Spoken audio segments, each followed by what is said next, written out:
সবাইকে নতুন বছরের অনেক শুভেচ্ছা। সম্ভাবনাময় এই বছরের অনেক অনেক শুভেচ্ছা সবাইকে। সম্ভাবনাময় এই জন্য বলছি যে বিকজ এই বছরটা আসলে আমরা সকলেই জানি যে বিগত বছর আমাদের পুরো পৃথিবীর জন্য একটা খুব বাজে একটা বছর গেছে। সবাই খুব গত বছর আমরা আমাদের অনেক গুণীজনকে হারিয়েছি সাংস্কৃতিক অঙ্গনে, দেশের বিভিন্ন অঙ্গনে। পুরো পৃথিবী বৈশ্বিক একটা মহামারীর মধ্য দিয়ে পার করেছে। সো সম্ভাবনার এই বছরের শুরুতেই সবাইকে অনেক শুভেচ্ছা জানাচ্ছি। আই হোপ যে এই বছরটা আমরা মহামারী অতি দ্রুত কাটিয়ে উঠে সুন্দর আবার সুস্থ একটি পৃথিবী আবার ফিরে পাবো, সেই শুভকামনাই করছি।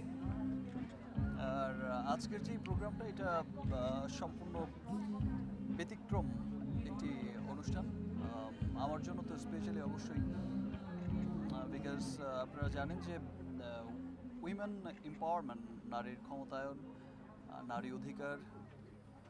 সো নারী অধিকার নিয়ে রিসেন্ট আমার একটি মুভি মুক্তি পেয়েছে, ছবিটির নাম নবাব এলএলবি।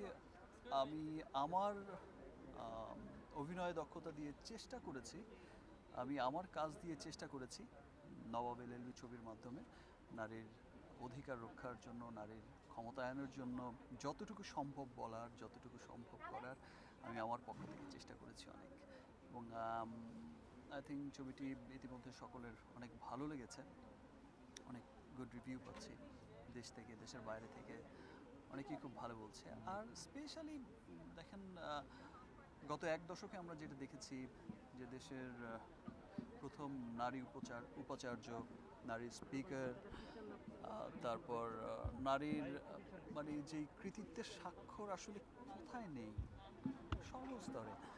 আপনারা আইন শৃঙ্খলা বাহিনী যদি আমরা দেখতে যাই তাহলে দেখব যে আমরা পুলিশ, র্যাব, সেনাবাহিনী, নৌবাহিনী, বিমান বাহিনী, এছাড়াও সরকারি বেসরকারি বিভিন্ন সেক্টরে, ব্যাংকিং খাতে এবং বিচার বিভাগেও যে নারীর সাফল্য, এত এত চমৎকারভাবে তারা তাদের মানে কৃতিত্বের স্বাক্ষর রেখে যাচ্ছে, সত্যি খুব আনন্দের, সত্যি খুব আনন্দের।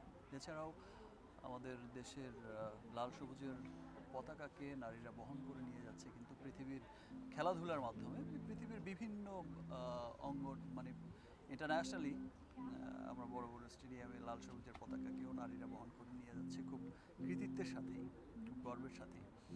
তো সেই ফিল্ড থেকেই আমার হচ্ছে আজকের এই অনুষ্ঠানে আসা, স্পেশালি সেই ফিল্ড থেকেই নারীর ক্ষমতায়নের জন্য, যেহেতু আমার লাস্ট ছবিটা ছিল,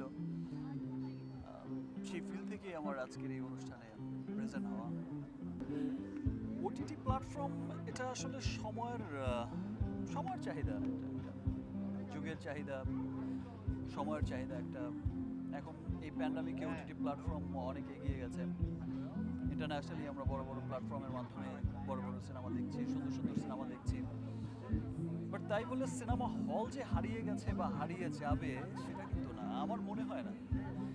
বিকজ আফটার প্যান্ডামিক আমরা আশা করছি যে অতি দ্রুতই এই সম্ভাবনার বছরে আমরা আশা করছি যে এই বছর আমরা দ্রুতই এই বৈশ্বিক মহামারী কাটিয়ে উঠে সুস্থ একটি পৃথিবী আবার ফেরত পাবো, সুস্থ একটি পৃথিবী আবার পৃথিবীর মানুষ পাবে। তা আবার সব সচল হবে, আবার সবাই ঘর থেকে বেরোবে, আবার সবাই সিনেমা হলে সিনেমা দেখার, বড় পর্দায় সিনেমা দেখার যে আনন্দ, সেটা তো আসলে আর ওটিটিতে দেখে সেই মজাটা, সেই আনন্দটা পাওয়া যায় না। আবারও দর্শক সিনেমা হলে যাবে, উপচে পড়া ভিড় হবে।